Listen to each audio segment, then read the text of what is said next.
তিনি সেখানে গেলেন, এরকম একটা দরবার চলতেছে, ওদের ধর্মের বিষয়ে আলোচনা হচ্ছে। আবু বকর রাদিয়াল্লাহু তাআলা সেখানে শুনতেছেন।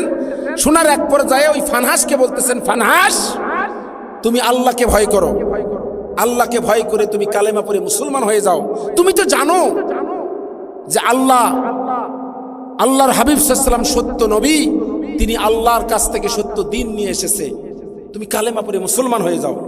যখন এই কথা বলছে ফানহাসকে, ফানহাস তখন আবু বকরকে বলতেছে, আবু বকর, শুনলাম নাকি তোমাদের আল্লাহ নাকি ফকির হয়ে গিয়েছে, তোমাদের আল্লাহ নাকি গরিব হয়ে গিয়েছে, তোমাদের আল্লাহ নাকি এখন ভিক্ষা করার জন্য কর্জে হাসানা চাইছে। আল্লাহর নামে কসম করে বলি আবু বকর, তোমাদের আল্লাহর মতো আমরা তোমার আল্লাহর মুকাফিক্কি নই, তোমার আল্লাহ আমাদের মুকাফিক্কি। আমরা তোমার আল্লাহর মতো কাকুতি মিনতি করে ভিক্ষা চাই না, তোমাদের আল্লাহই তো কাকুতি মিনতি করে কর্জে হাসানা চায়। নাউজুবিল্লাহ বলেন।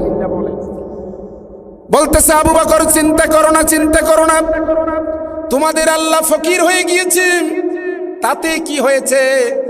আমরা তো ধনী আছি, আমাদের অনেক সম্পদ আছে, তোমাদের আল্লাহকে পাঠিয়ে দাও, আমরা তোমাদের আল্লাহকে ভিক্ষা দিয়ে দিব। বলুন নাউজুবিল্লাহ। তাহলে কি বলছিলাম, আবু বকর সবচাইতে নরম মনের সাহাবী, আর আল্লাহ কি বলছেন, আশিদ্দাউ আলাল কুফার, কাফেরদের ব্যাপারে বজ্র কঠিন হতে হবে। যেই কথা না ফানহাস বলেছে, আবু বকর রাদিয়াল্লাহু তাআলা তার হাতটা পিছনে নিয়েছে। পিছনে নেওয়ার পরে যত শক্তি আছে আবু বকর রাদিয়াল্লাহু তাআলা সমস্ত শক্তিকে ওই হাতের মধ্যে একত্রিত করে ফানহাসের বাম গালের মধ্যে এমন জোরে একটা চর মেরে দিয়েছে, ফানহাস উপুর হয়ে জমিনের মধ্যে পড়ে গেছে। বলুন সুবহানাল্লাহ। এরপরে বলতেছে, শোনো, তোমাদের সাথে যদি আমাদের চুক্তি না থাকতো, তাহলে আমি তোমার দেহ থেকে ওই কল্লাটাকে বিচ্ছিন্ন করে দিতাম। যে আবু বকর রাদিয়াল্লাহু তাআলা এই কথাটা বলতেছেন, আল্লাহ রাসূল বলছেন আমার সাহাবীর মধ্যে সবচেয়ে নরম মনের সাহাবী হলেন আবু বকর। তাহলে সেই আবু বকর এতটা গরম হয়েছে কার প্রতি? কুফফারের প্রতি। কারণ আল্লাহ বলছেন আশিদ্দাউ আলাল কুফফার। বুঝতে পারতেছেন? আচ্ছা, ফানহাস জমিন থেকে উঠে গিয়ে আল্লাহর নবীর দরবারে দৌড়ে গিয়েছেন, যা বলতেছেন, ও মুসলমানদের নবী মুহাম্মদুর রাসূলুল্লাহ সাল্লাল্লাহু আলাইহি ওয়াসাল্লাম, আমি আপনার কাছে এসেছি, একটা বিচার প্রার্থী হয়েছি, বিচার চাই। আপনার এক সাহাবী আমাকে বিনা দোষে বিনা কারণে আমাকে মেরেছে। দেখেন আমার গালের মধ্যে এখনো আপনার ওই সাহাবীর 5টা আঙ্গুলের ছাপ এখনো গালের মধ্যে আছে। বিচার দায়ের করলেন কার আদালতে? আল্লাহ রাসূলের আদালতে। কার বিরুদ্ধে? আবু বকরের বিরুদ্ধে। নাম বলে নাই, এক সাহাবীর বিরুদ্ধে। তা রাসূল বলতেছেন যে কোন সে সাহাবী আমার যে বিনা কারণে তোমাকে এভাবে মেরেছে? বলো বলো বলো, কোন সাহাবী? বলতেছে যে আপনার সাহাবী আবু বকর। এই কথা যখন বলছে, রাসূল সাল্লাল্লাহু আলাইহি ওয়াসাল্লাম একটু হেসে দিয়েছেন, বলতেছেন যে না না না, আসলে তোমার ভুল হচ্ছে। আসলে কি হচ্ছে? তোমার ভুল হচ্ছে, ওটা আবু বকর না, আরে ওটা তো উমর, ওটা উমর। কারণ আমার উমর এমন সাহাবী যে ওর মুখ চলার আগে হাত চলে, ওটা উমর। বলতেছেন ইয়া রাসূলুল্লাহ, ইয়া হাবিবাল্লাহ, আমি আপনার সাহাবী আবু বকরকেও চিনি, আপনার সাহাবী আমি উমরকেও চিনি।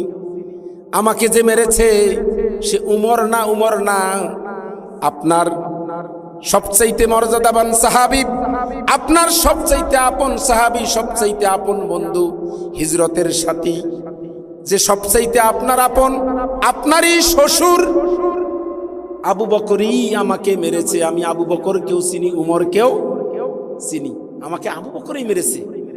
রাসূল সাল্লাল্লাহু আলাইহি ওয়াসাল্লাম তো হিসাব মিলাতে পারতেছেন না যে আবু বকর তোমাকে মেরেছে। যে আবু বকর কারো দিকে একটু চোখ রাঙিয়ে কথা বলতে পারে না, সেই আবু বকর তোমাকে থাপ্পড় মেরেছে, তাও আবার বিনা দোষে। এবার আলীকে ডাক দিলেন, আলী, যেহেতু আবু বকরের বিরুদ্ধে মামলা দায়ের করেছে, এটা নবীর আদালত, এটা কোরআন দিয়ে এই আদালত চলে। এই আবু বকর আমার শ্বশুর হতে পারে, আমার সবচেয়ে আপন বন্ধু, পরম বন্ধু হতে পারে, আমার সাহাবীদের মধ্যে সবচাইতে মর্যাদাবান সাহাবী হতে পারে, কিন্তু এটা কোরআনের আদালত। এই আদালতে ন্যায় বিচার করতে হবে।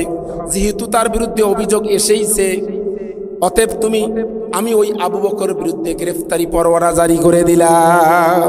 আমি আবু বকরের বিরুদ্ধে কি করলাম? গ্রেফতারি পরোয়ানা জারি করে দিলাম। আবু বকরের বিরুদ্ধে গ্রেফতারি পরোয়ানা জারি করলাম। আলী রাদিয়াল্লাহু চলে গেলেন, আবু বকরকে গ্রেফতার করে নিয়ে আসা হলো। আল্লাহ রাসূলের আদালত, আবু বকরের বিরুদ্ধে আবু বকর আসামির মতো মাথা নিচু করে দাঁড়িয়ে আছেন। আল্লাহর হাবিব সাল্লাল্লাহু আলাইহি ওয়াসাল্লাম বলতেছেন, আবু বকর, তুমি এই বিনা কারণে, বিনা দোষে কেন তুমি মেরেছো? আবু বকর বলতেছে, ইয়া রাসূলুল্লাহ, ইয়া হাবিবাল্লাহ, আমার বাবার চরিত্র নিয়ে কথা বলতো, আমি কিছু বলতাম না, মাথা নিচু করে চলে যেতাম। আমার মায়ের চরিত্র নিয়ে, আমার মাকে নিয়ে যদি কটূক্তি করতুম, আমি আবু বকর কিছু বলতাম না, মাথা নিচু করে চলে যেতাম।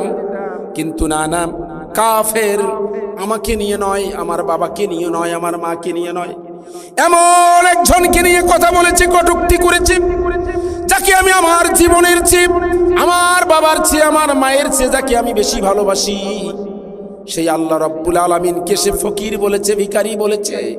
সে আল্লাহর ধনভাণ্ডার নাকি খালি হয়েছে, আল্লাহকে ভিখারি বলে গালি দিয়েছে। ইয়া রাসূলুল্লাহ, আমি আর সহ্য করতে পারি নাই, এই জন্য আমি ওর গালে থাপ্পড় মেরে দিয়েছি। রাসূল বলতেছেন, শপথ করে বলতেছেন যে ইয়া রাসূলুল্লাহ, আবু বকর মিথ্যা বলতেছে,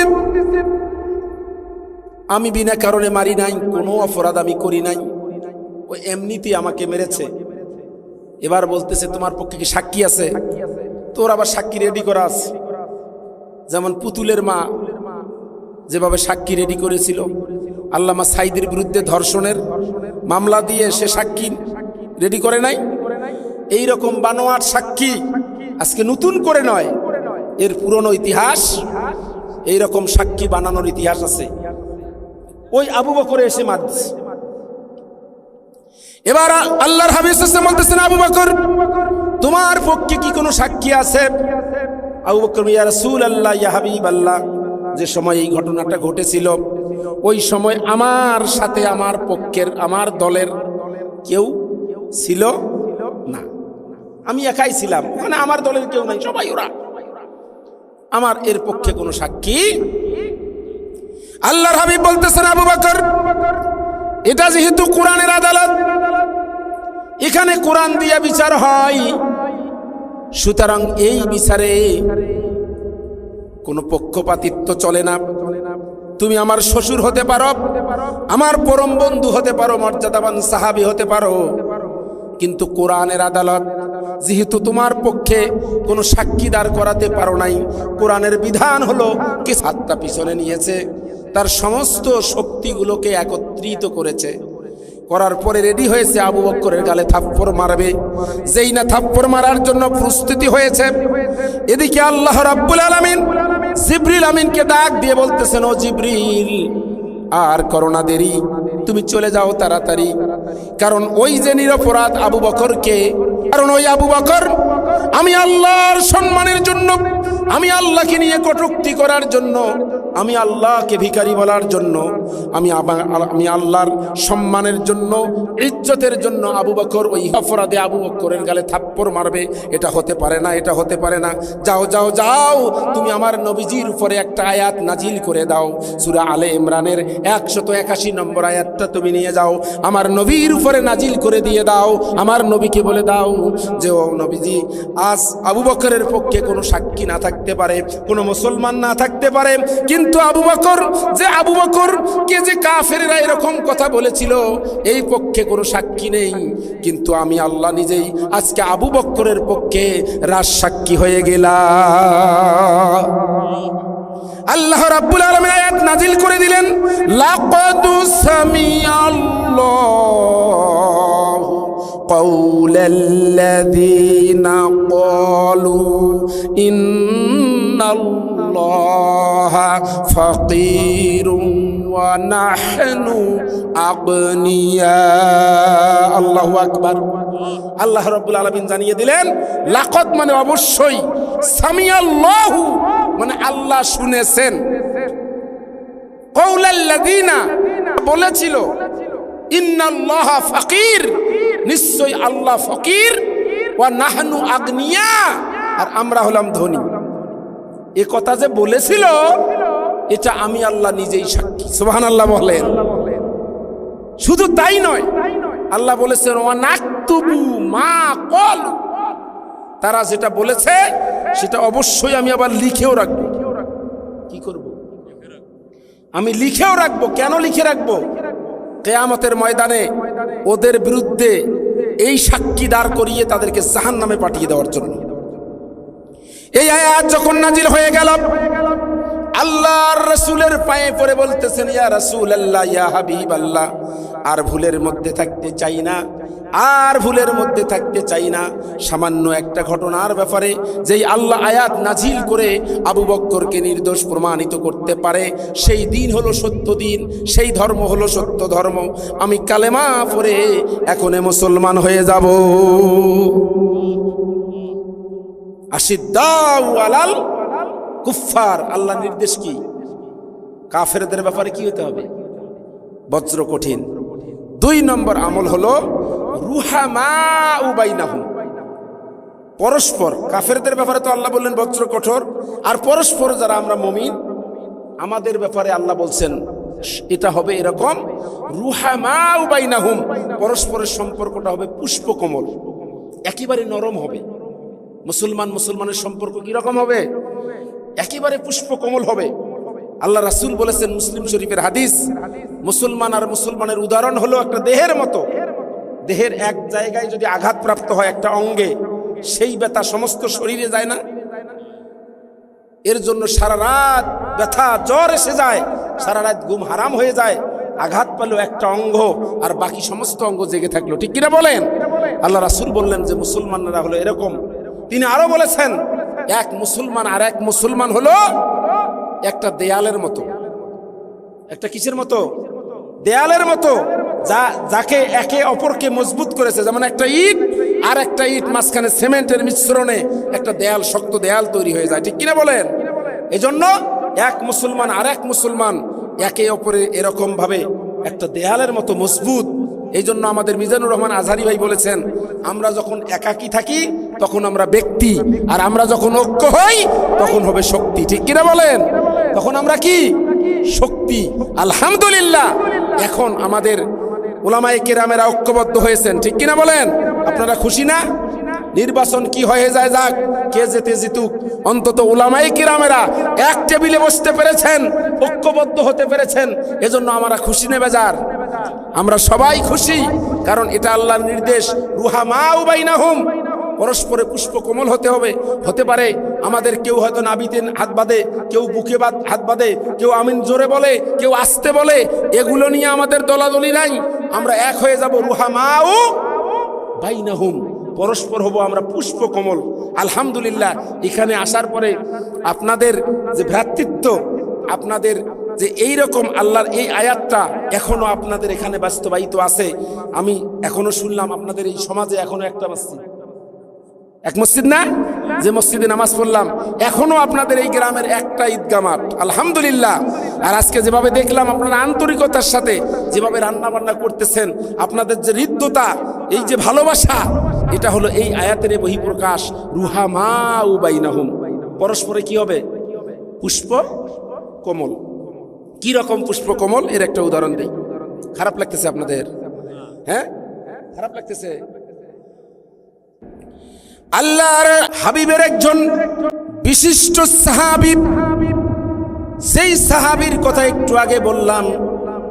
রাসূল বলেছেন, আরহামু উম্মতি বি উম্মতি আবু বকর ওয়া আশাদ্দুহুম ফি আমরিল্লাহি ওমর। আমার উম্মতের মধ্যে সবচাইতে নরম দিলের হলো আবু বকর, আর সবচাইতে কঠোর হলেন ওমর।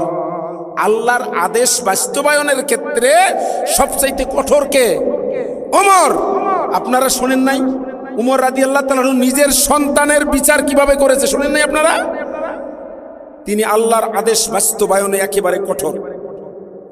সেই উমর রাদিয়াল্লাহু তাআলা আনহু ক্ষমতার মসনদে বসা, উমর রাদিয়াল্লাহু তাআলা আদালতে একদিন দুই যুবক, গভীর মনোযোগ দিবেন, কয় যুবক? দুই যুবক আরেক যুবককে হাত পা বেঁধে উমর রাদিয়াল্লাহু তাআলা আদালতে এনেছে। বলেন তো কয়জন যুবকে নিয়ে আসছে? আনছে কয়জন? যাকে নিয়ে আসছে তার অবস্থাটা কি? হাত পা বাঁধা। উমর রাদিয়াল্লাহু তাআলা ওই দুই যুবককে বলতেছে, কেন তোমরা এই যুবক দুইটাকে হাত পা বেঁধে আনছেন কেন?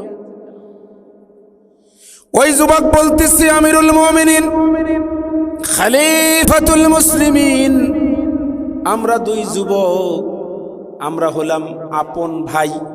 দুই যুবক কি? আপন ভাই। আর যাকে বেঁধে নিয়ে এসেছি তাকে আমরা চিনি না, সে আমাদের এলাকার কেউ না, সে একজন মুসাফির। কিন্তু এই যুবক আমাদের বাবাকে হত্যা করেছে। কি করেছে? এই যুবক আমাদের বাবাকে কি করেছে? হত্যা করেছে। এই জন্য তাকে নিয়ে এসেছি আপনার আদালতে, আপনি ন্যায় বিচার করবেন। এই জন্য ওমর রাদিয়াল্লাহু তাআলা আনহু মুসাফির ওই যুবককে বলতেছে, যুবক তুমি কি সত্যি এদের বাবাকে খুন করেছো?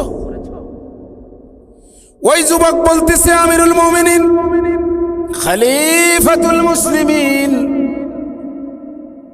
আমি একজন মুসলমান, আমার বাড়ি এখানে নয়, আমি অনেক দূর দেশ থেকে এসেছি, আমি এক মুসাফির, আমি ব্যবসায়ীর উদ্দেশ্যে এসেছি, আমি একটা উঠে চড়ে এসেছিলাম, আস্তে আস্তে হঠাৎ আমি ক্লান্ত হয়ে যাই, আমার উটটাও একটু ক্লান্ত হয়ে যায়, এখন বিশ্রামের জন্য একটা গাছের নিচে উটটাকে বেঁধেছি, আর তার পাশে আমি শুয়ে পড়েছি। কখন যে ঘুমিয়ে গেছি আমি নিজেও টের পাইনি। ঘুম থেকে উঠে দেখি আমার উটটা আর ওই গাছের সাথে বাঁধা নেই। আমি বড় চিন্তায় পড়ে গেলাম। আমার যা খাবার ছিল, যা পানীয় ছিল, যা রসদ ছিল, সব ওই উটের মধ্যে। এখন যদি আমি উটটাকে খুঁজে না পাই, আমাকে না খেয়ে মরতে হবে। আমি এই অবস্থায় বাড়ি ফিরেও যেতে পারবো না, মদিনাও পৌঁছতে পারবো না। এজন্য আমার উটটাকে খুঁজতে শুরু করলাম, খুঁজতে বেরোলাম। খুঁজতে খুঁজতে আমি দেখতে পেলাম, দূর থেকে দেখতে পেলাম একটা মুরব্বী মানুষ, বয়োজ্যেষ্ঠ মানুষ আমার উটটাকে প্রচন্ডভাবে মারতেছে। আমি চিৎকার করতে করতে তার কাছে চলে গেলাম। বললাম, বাবাজি, কেন কেন আপনি আমার উটটাকে মারতেছেন? আমার উটটাকে মারিয়েন না, মারিয়েন না। আমি চিৎকার করতে করতে আমি যখন তার কাছে চলে গেলাম, যাওয়ার পরে আমি দেখি যেই না কাছাকাছি চলে গেছি, দেখলাম ওই মুরব্বী একটা পাথর দিয়ে আমার উটটাকে আঘাত করলো, আর আমার উটটা ছটপট করতে করতে মারা গেল। আমি গিয়ে তাকে বললাম, কেন আপনি আমার উটটাকে মারলেন? ওই মুরব্বী বললেন যে আমার বাগানে ঢুকেছিল, খেজুর বাগানে ঢুকে আমার খেজুরের ফসল নষ্ট করে দিয়েছে, এজন্য আমি উটটাকে মেরেছি। আমি বললাম, আপনার উট মেরেছে, উট আপনার বাগানের ক্ষতি করেছে, আপনি আমার কাছে এর ক্ষতিপূরণ দাবি করতেন, আমি দিয়ে দিতাম, কিন্তু আপনি আমার উটটাকে কেন মারলেন? আপনি এত পাষাণ কেন?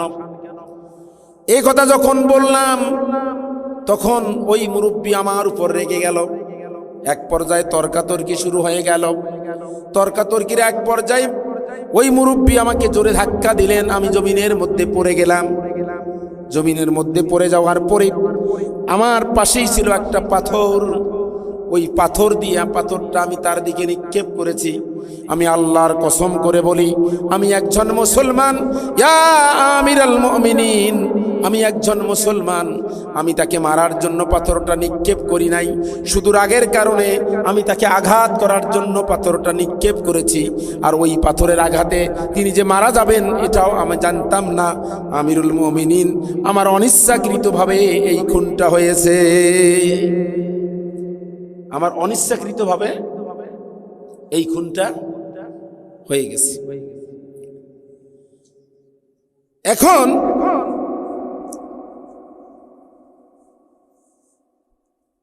ওই যুবক বলতেছে, আমিরুল মুমিনিন, আমি একজন মুসলমান, মুসাফির মুসলমান, অনিচ্ছাকৃতভাবে আমার এই ভুলটা হয়েছে, আপনি আমাকে ক্ষমা করে দেন, আমাকে বাড়িতে যেতে দেন, আমি চলে যাই। উমর রাদিয়াল্লাহু আনহু বললেন, আমি তো তোমাকে ক্ষমা করতে পারবো না, তোমাকে কেবল ক্ষমা করতে পারে এই দুই যুবক। কারণ বাদী হলো ওই দুই যুবক। বাদী যদি মামলা তুলে নেয় আর মামলা থাকে, ক্ষমা করতে পারে এই দুই যুবক, আমি তো ক্ষমা করতে পারবো না, আমি ক্ষমা করতে পারবো না। এখন ওই দুই যুবককে আমিরুল মুমিনিন বলতেছেন যে তোমরা, ও যেহেতু মুসলমান, মুসাফির যুবক, অনিচ্ছাকৃত যেহেতু খুনটা হয়েছে, তোমরা মাফ করে দাও। ওই দুই যুবক বলল, আমিরুল মুমিনিন, খলিফাতুল মুসলিমিন, আমরা আমাদের চোখের সামনে আমরা দু ভাই, আমাদের বাবাকে মৃত্যু লাশ আমরা দেখেছি, আমরা আসামিকেও ধরে নিয়ে এসেছি, আমরা ওই বাবার হত্যার প্রতিশোধ না নিয়ে এখানে যাব না। আপনি কোরআনের আদালত, আপনার আদালত হলো কোরআনের আদালত, আপনি কোরআন দিয়ে বিচার করেন, আপনি ন্যায় বিচার করবেন, এই আশায় তো আপনার কাছে এসেছি।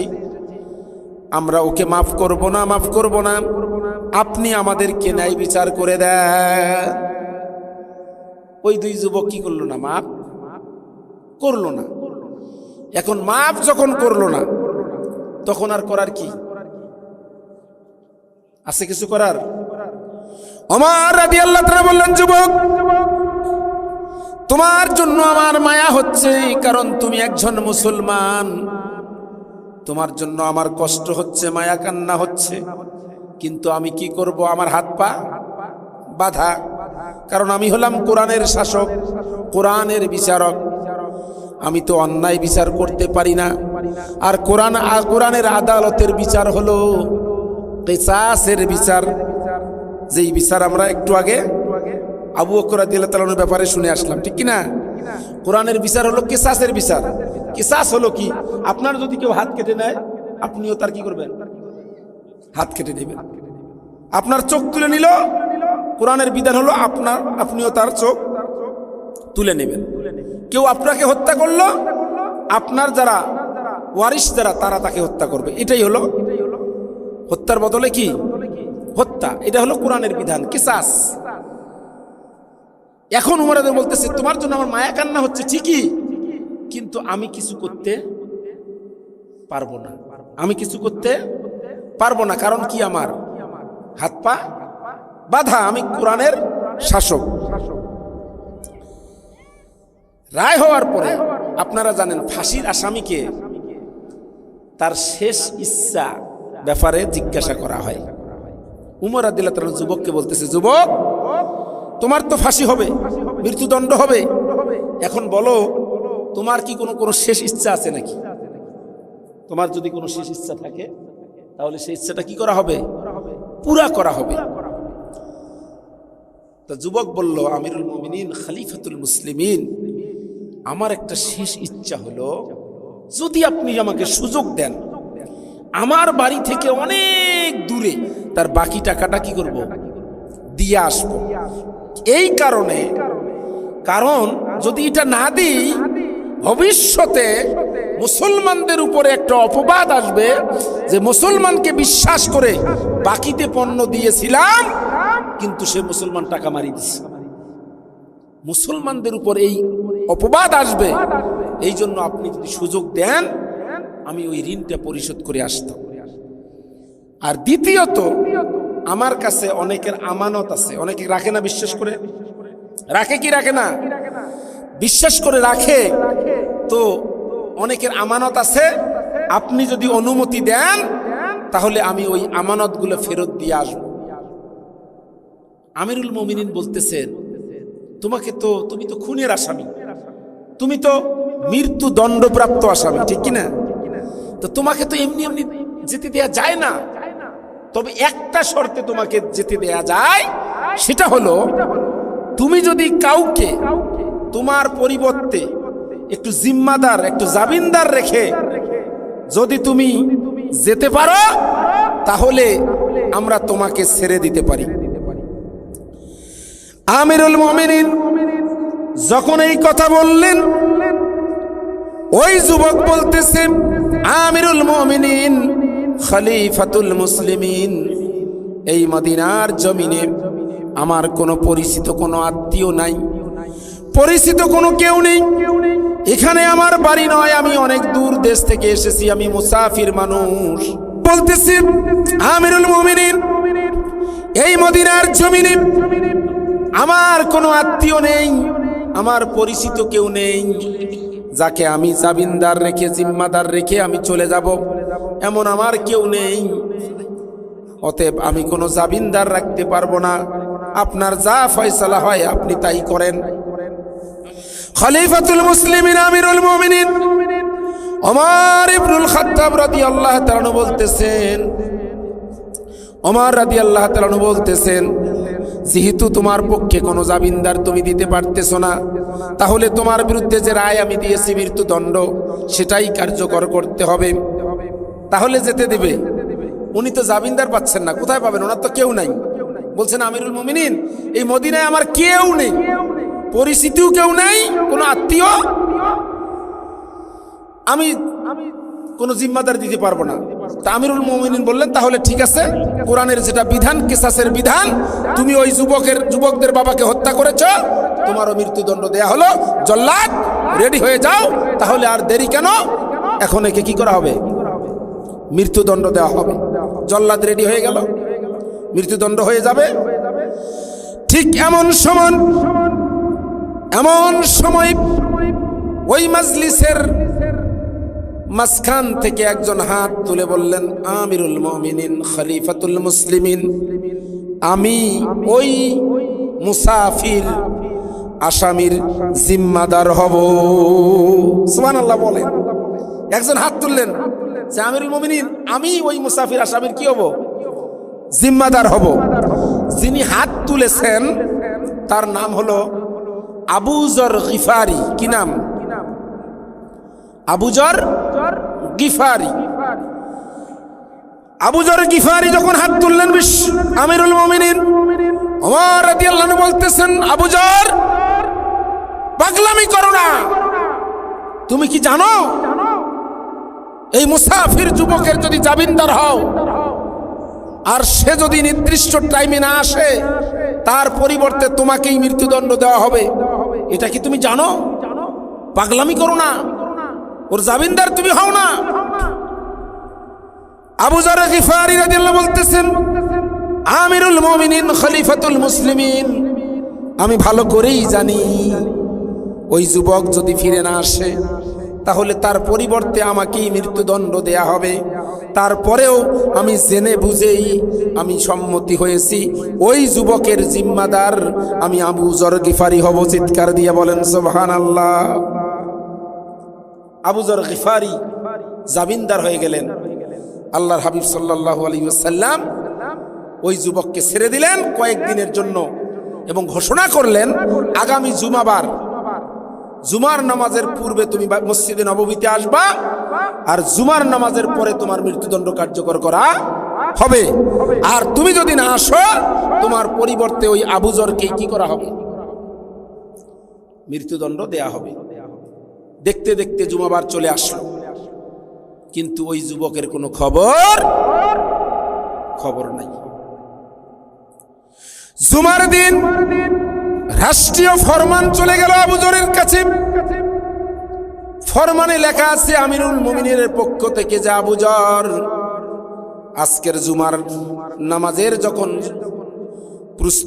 নামাজের জন্য যখন আসবা, জীবনের শেষ জুমা, এটাই তোমার জীবনের শেষ জুমা। জুমার নামাজের পরে ওই যুবক যেহেতু এখনো ফিরে আসে নাই, ওই যুবকের পরিবর্তে তোমাকেই আজকে মৃত্যুদণ্ড দেয়া হবে। তুমি মৃত্যুদণ্ডের জন্য প্রস্তুতি নিয়ে আজকে জুমার সালাতে চলে আসো। কথা মতো আবু যর গিফারি জুমার সালাতে চলে আসছেন একবারে মৃত্যুদণ্ডের প্রস্তুতি নিয়ে। জুমার নামাজ শেষ, জুমার নামাজ শেষে আদালত বসে গেছে।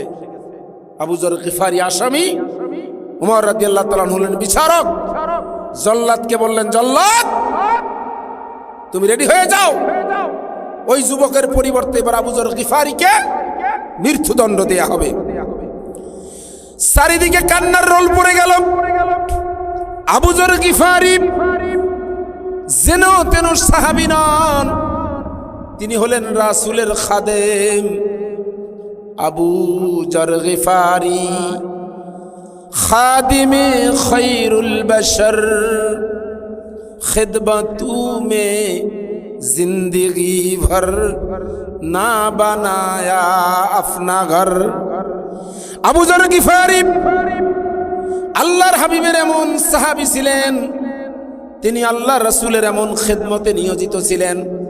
সারাটা জীবন আল্লাহর হাবিবের খিদমত করেছেন। নিজের জন্য একটা ঘর নির্মাণ করার সময় পান নাই, নিজের জন্য একটা ঘর নির্মাণ করেন নাই, আল্লাহর হাবিবের খিদমত করেছেন। এমন একজন মর্যাদাবান সাহাবী, সেই সাহাবীর ব্যাপারে একদিন জিবরিল আমিন নবীজির কাছে চলে আসলেন। নবীজির কাছে আসার পরে জিবরিল আমিন বললেন, নবীজি আসার সময় দেখলাম আপনার সাহাবী আবু যর গিফারি চাদর মুড়ি দিয়ে সে আবু যর গিফারিকে দেখলাম হাঁটতেছে। নবীজি বললেন, জিবরিল, ও ভাই জিবরিল, আপনি কেমন করে আবু যর গিফারিকে চেনেন? আপনি কি আমার আবু যর গিফারিকে চেনেন? জিবরিল আমিন বলতেছেন, ইয়া রাসূলুল্লাহ, ইয়া হাবিবাল্লাহ, শুধু আমি কেন, আসমানে যত ফেরেশতা আছে সব ফেরেশতারা আবু যর গিফারিকে চেনে। বলুন সুবহানাল্লাহ। আমি কেন একা? আসমানের সমস্ত ফেরেশতারা আবু যর গিফারিকে চেনে।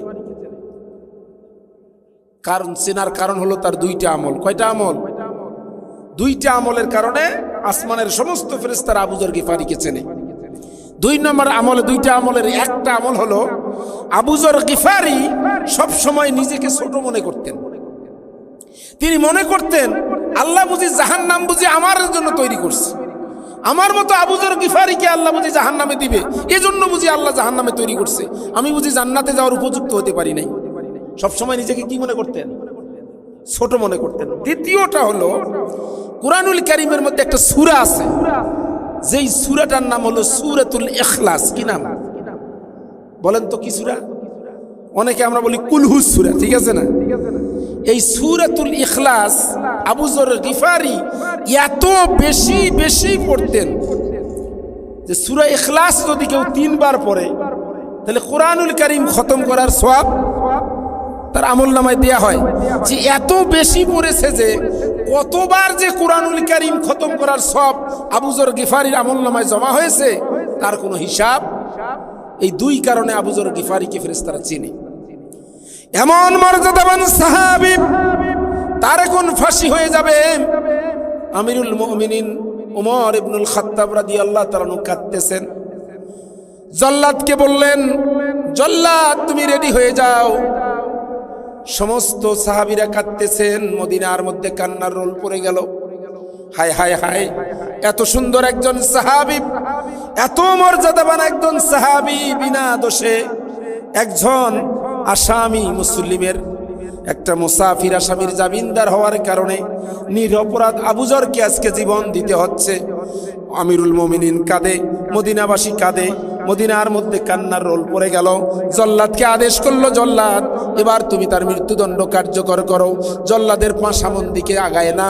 জল্লাদ বলতেছে, আমিরুল মুমিনিন, আমি জীবনে অনেক শত শত আমি মৃত্যুদণ্ড কার্যকর করেছি, কিন্তু এই মৃত্যুদণ্ডটা আমি কার্যকর করতে পারবো না। এরকম একটা নিরপরাধ মানুষকে আমি মৃত্যুদণ্ড দিতে পারবো না। আমিরুল মুমিনিন ওমর ইবনুল খাত্তাব রাদিয়াল্লাহু তাআলা ধমক দিয়ে বলতেছেন, ও জল্লাদ, তুমি হলে কোরআনের আদালতের জল্লাদ, সুতরাং কোরআনের বিধান বাস্তবায়ন করতে হবে, তোমাকে মৃত্যুদণ্ড কার্যকর করতে হবে। এবার জল্লাদ রেডি হয়ে গিয়েছে, মৃত্যুদণ্ড কার্যকর করবে।